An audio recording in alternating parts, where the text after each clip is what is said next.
Tenzing Norgay and Edmund Hillary were the first two climbers to reach the summit of Mount Everest, according to the introductory paragraph. Only a few hundred professionals have tried to perform the same thing since, with 1 in 4 dying. Rob Hall, Jason Clark, in the year 1996, collected his adventure consultants' crew to attempt to climb Everest alone.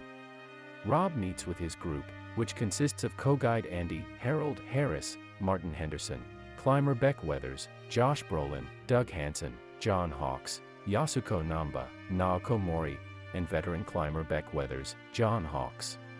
They intend to set off on an excursion together that they hope will be fruitful and exciting. Rob and his colleagues are in New Zealand and prepared to fly out 6 weeks before to the first ascent. He is with Guy Cotter, a buddy and co-worker, and Helen Wilton, the base camp's manager, Emily Watson. Rob tells his companions that he hired writer John Krakauer, Michael Kelly, to write a story on them, which he was supposed to do for Mountain Madness, a different expedition team. Later, Rob describes to his crew the perilous temperatures and elevations of Everest's death zone, which they are hoping to pass through before things get truly dicey. Rob bids his pregnant wife Jan, Keira Knightley, farewell before boarding the aircraft. Rob pledges to come home for the delivery. Later, Jan informs him through SMS that they are expecting a girl. Before continuing upward toward the base camp, the expeditions descend to the mountain's base. Rob meets Scott Fisher, the head of Mountain Madness, there, Jake Gyllenhaal. He's a little irritated with Rob for convincing John to join their adventure, but they still get along well. Later, Rob presents the group to Caroline Mackenzie, the camp's physician, Elizabeth Debicki. She and Rob warn the climbers about the hazards of cold and hypoxia as well as the shortage of oxygen at the summit of Everest. We see videos of climbers passing away from the cold. After forgetting to send Peach, Robin Wright, a greeting on their anniversary, Beck calls her from the base camp. She has threatened to divorce him if he ever climbs another mountain since she doesn't like him scaling mountains. He paid no attention. Expeditions led by adventure consultants and others go from base camp to Camp 2. They cross a bridge made of a fixed ladder that hangs over a chasm. The weight of all the climbers causes large pieces of ice to break off and tumble down, shaking the ladder and almost knocking Beck down. Rob leads him the rest of the way across as he clings on for dear life. Rob offers to Scott that they combine their adventures in order to reach the summit safely and then ascend at a later time because he has some reservations. Although Scott is apprehensive and claims that he and Rob have distinct personalities, he eventually consents to the union. Later, the two meet with their respective teams to announce their intention to have 8 oxygen tanks at the summit. Anatoly Bukriv, Scott's tour guide, Ingvar Egert Sigurðsson, promises not to use oxygen. The remainder of Rob's squad is urged to take oxygen, he says. The AC team meets in a tent at night to talk about their motivation for climbing. Doug claims he wants to show that a regular person is capable of doing the unthinkable. Yasuko aspires to ascend Mount Everest as the oldest woman ever. On their summit, the teams run into difficulties, including numerous climbers starting to become sick, like Doug and Scott, Beck having vision issues from surgery he had a year prior, and the lack of fixed ropes over the south summit, which forces several climbers to turn back. Beck lags behind on the ridge towards the southeast. Guy, who is climbing the peak adjacent to Everest, watches Rob and the others from his point of view and gets in touch with them to check on them. Finally, some climbers start to reach the summit of Everest and leave their marks. Yasuko places a Japanese flag on the summit after Anatoly touches it for the first time. Rob lets Helen know they've reached the summit by getting in touch with her at base camp. She encourages the squad as does the rest of the camp. Doug's health is fast declining, and his oxygen levels are falling, yet he is still ascending. When Rob bumps across Doug on the way down, Doug is not yet content and decides he wants to keep climbing despite Rob's assurances that it is finished and that he gave it his all. Doug inspires Rob with his tenacity as he leads him to the summit.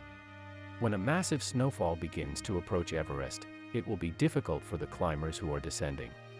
As the storm descends the mountain, Rob and Doug are struck, forcing them to seek shelter. As they descend, Rob discovers that the location of the needed oxygen tanks is devoid of any tanks, so he radios Helen to send some up. The gusts pick up as he and Doug continue to trek. Doug releases himself from Rob's guiding rope while still barely conscious.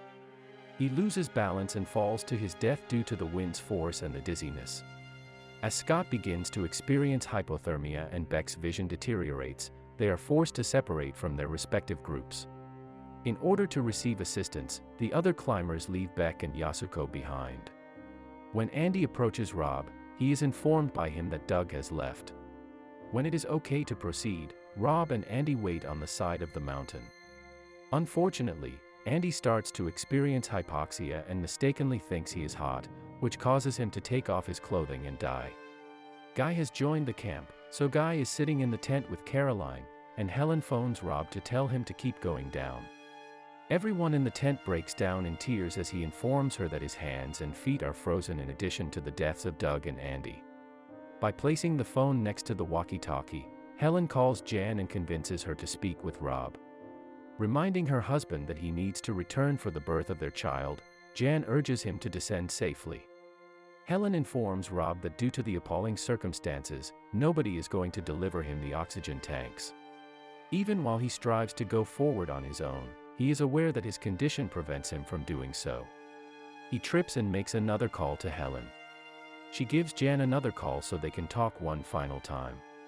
He assures her that he is at ease and inquires about Sarah, the infant. Jan beseeches her to use the name Sarah. "Sleep well, my sweetheart," Rob's final words to her. "Don't worry too much, please." Under the snow and ice, Rob dies. Scott succumbs to the cold and passes away while lying in the snow. Besides Beck, Yasuko also passed away by his side. Beck never showed up to camp, so Helen contacts Peach to let her know. Peach then has to deliver her children the news. Beck, however, begins to stand up and slowly make his way back to camp despite being half-blind, frostbitten, and almost completely frozen. When John sees him, he calls Helen to inform her that Beck is still alive. She then phones Peach to share the information. Together, they arrange for Beck to be returned by helicopter. The gusts and increased weight nearly put the chopper to a stop, but they manage to land him where he becomes hot. Along with the other climbers, Helen goes home. They are shown greeting Jan at the airport and giving her an emotional embrace. Beck comes home as well and gives Peach a hug. Rob's body is shown in the last image, frozen and almost entirely buried in snow. Rob's body is still on Everest, along with the bodies of the others who died, according to the epilogue. We see images of the actual Scott Fisher, Andy Harris, Doug Hansen, Rob Hall, and Yasuko Namba.